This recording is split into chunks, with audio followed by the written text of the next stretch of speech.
નમસ્કાર દર્શક મિત્રો, આજે છે 23મી જૂન. વિસાવદર અને કડી બેઠક માટે પેટા ચૂંટણીના પરિણામની આ તારીખ. વાત કરીએ સૌપ્રથમ કડી વિધાનસભા બેઠકની, તો ત્યાં 16મા રાઉન્ડના અંતે ભાજપ 35,608 મતોથી એના ઉમેદવાર છે ભાજપના રાજેન્દ્ર ચાવડા, એ આગળ ચાલી રહ્યા છે.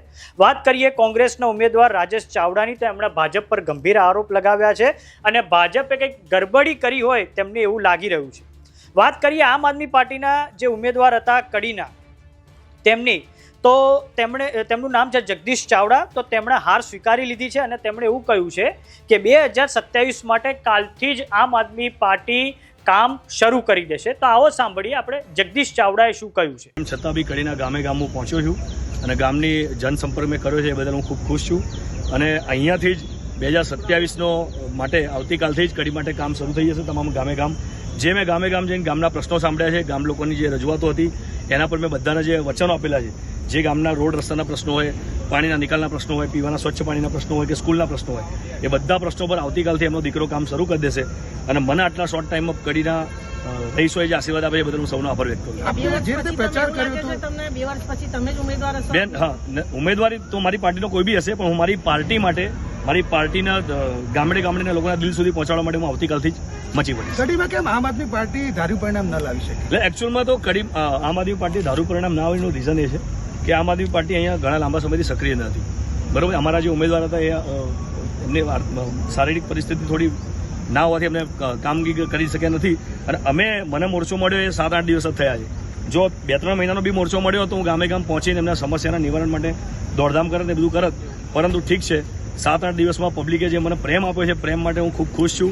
એકેય ગામ એવું નથી કે જે અમને તિરસ્કાર મળ્યો હોય, જે અમને ભાજપ અને કોંગ્રેસ જેવી મોટા પક્ષ હોવા છતાંય અમને અવગણનાથી હોય એક બી ગામ નથી. હા, પબ્લિકના દિલ સુધી પહોંચવા માટે હવે અમે કાલથી જ પ્રયત્નશીલ થઈએ છીએ. સ્થાનિક લેવલે પ્રચાર કર્યો, કેવા પ્રશ્નો સામે આવે છે? પ્રશ્નો મોસ્ટલી ગામે ગામ પ્રશ્ન વરસાદી પાણીના નિકાલના હતા, સ્ટ્રીટ લાઇટના હતા, રોડ રસ્તાના હતા, અને ખેડૂતોના પ્રશ્નો તો કોમનલી બી હતા, સિંચાઈનું પાણી અને ખાતરની અછત.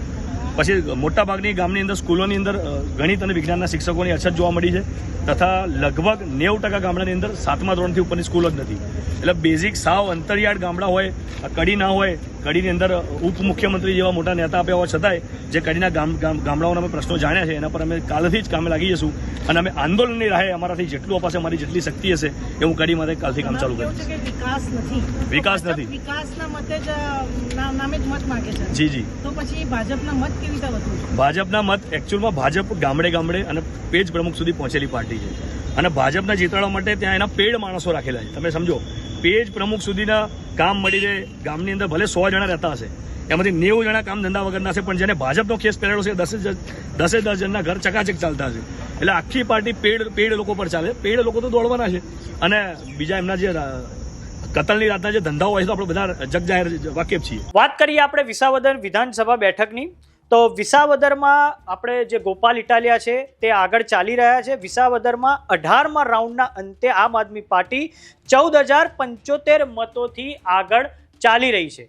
અને વિસાવદર બેઠક જીતવા માટે ભાજપે બહુ તમામ તાકાત લગાડી દીધી હતી. ગોપાલ ઇટાલિયાને હરાવવા માટે તમામ તાકાતો લગાડવામાં આવી હતી. કોળી સમાજના આગેવાનો હતા, હીરા સોલંકી, કુંવરજી બાવળિયા, તેમને પણ ઉતારવામાં આવ્યા હતા.